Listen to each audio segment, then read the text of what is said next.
ఇంత ఆప్యాయతలు మీ అందరూ చూపుతా ఉన్నారు కాబట్టి జీర్ణించుకోలేని పరిస్థితిలో ప్రతిపక్షం తయారైంది. ప్రతిపక్షంతో పాటు మీ అందరికి కూడా కనపడతానే ఉంటుంది. ఒక సెక్షన్ ఆఫ్ ఎల్లో మీడియా, ఒక ఈనాడు అయితేనేమి, ఒక ఆంధ్రజ్యోతి అయితేనేమి, ఒక TV5 అయితేనేమి, జీర్ణించుకోలేని పరిస్థితిలో ఈరోజు ఏ రకంగా తయారయ్యారో కూడా మీరే చూస్తూ ఉన్నారు. వీళ్ళే బూతులు తిడతారు.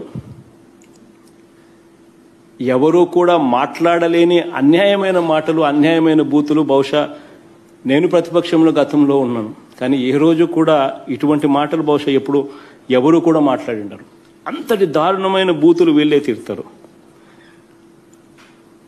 ఆ బూతులు తిట్టారు అని చెప్పి ఒక కాస్ వాళ్ళు తిడతారు. దాని మీద రియాక్షను ఎవరో మనల్ని అభిమానించే వాళ్ళు, మనల్ని ప్రేమించే వాళ్ళు ఆ టీవీ చూసినప్పుడు ఆ బూతులు చూడలేక, ఆ తిట్లు వినలేక ఎవరికో బీపీ వచ్చి అభిమానస్తులు ఆప్యాయత చూపించేవాళ్ళు ఒక రియాక్షన్ అనేది రాష్ట్ర వ్యాప్తంగా కూడా కనిపిస్తుంది.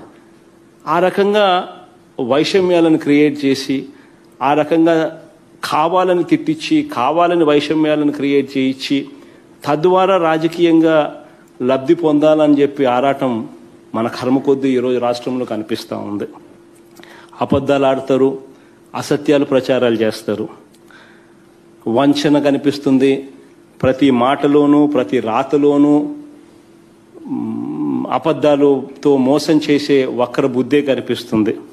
మత విద్వేషాలను కూడా రెచ్చగొట్టడానికి కూడా ఏమాత్రం కూడా వెనకాడరు.